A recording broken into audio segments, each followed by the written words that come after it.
নমস্কার বন্ধুরা, সংবাদ কুকিং আপনাদের স্বাগত। আজকে আমি রান্না করব লাল শাক চিংড়ি মাছ আর গাঠি দিয়ে। চলুন দেখে নেওয়া যাক কীভাবে আমি লাল শাক চিংড়ি মাছ আর গাঠি দিয়ে রান্নাটা করি।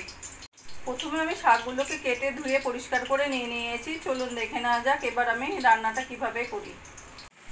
কড়াইতে তেল দিয়ে দিয়েছি, তেলটা গরম হয়ে গেছে। দিয়ে দেবো সর্ষে আর শুকনো লঙ্কা ফোড়ন। ফোড়ন সোনালি হলে দিয়ে দেবো আমি আগে থেকে কেটে রাখা গাঠিগুলোকে আমি দিয়ে দেবো পরিমাণ মতো নুনটা দিয়ে আমি গাঠিগুলো একটু ভাজা ভাজা করে নেব।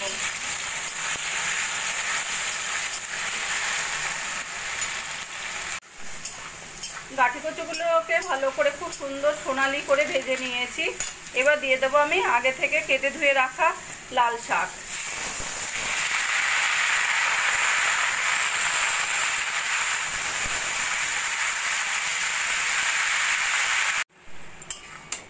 লাল শাকগুলোকে গাঠি কচুর সঙ্গে ভালো করে মিশিয়ে নিয়েছি।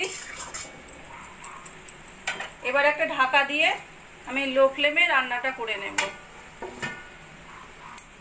শাক ঢাকা দিয়ে আমি প্রায় 5-7 মিনিট মতো রান্না করে নিয়েছি। এবার আমি ঢাকাটা তুলে দেখে নেব।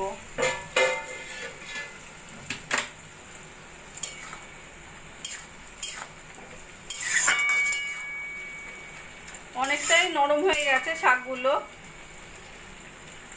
আর গাঠি কচুগুলো সিদ্ধ হয়ে গেছে। এবার দিয়ে দেবো আমি 2টো কুচিয়ে নেওয়া কাঁচা লঙ্কা। আর ভেজে অন্য কড়াইতে আমি চিংড়ি মাছগুলোকে ভেজে নিয়েছি, সেই চিংড়ি মাছগুলো দিয়ে দেব।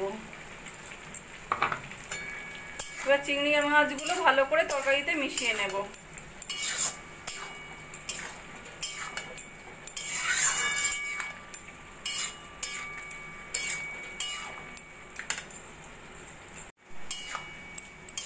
বন্ধুরা, আমার রান্নাটা যদি ভালো লাগে প্লিজ লাইক করবেন আর কমেন্ট করে জানাবেন কেমন লাগলো।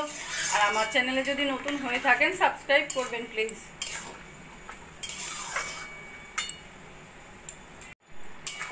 চিংড়ি মাছ দিয়েও আরও 3-4 মিনিট মতো রান্না করে নিয়েছি। এবার দিয়ে দেবো আমি সামান্য চিনি।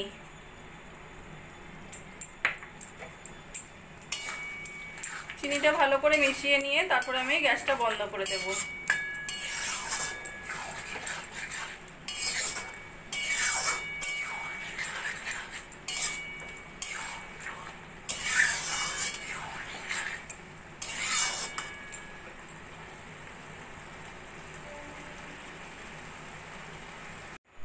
গাঠি কচু আর চিংড়ি মাছ দিয়ে লাল শাক রান্নাটা আমার কমপ্লিট হয়ে গেছে। আমার এই রেসিপিটা যদি ভালো লাগে আপনারাও বাড়িতে বানিয়ে দেখতে পারেন। গরম গরম ভাতের সঙ্গে খেতে অসাধারণ লাগবে। আর কমেন্ট করে জানাবেন কেমন লাগলো। প্লিজ লাইক, শেয়ার ও সাবস্ক্রাইব করবেন।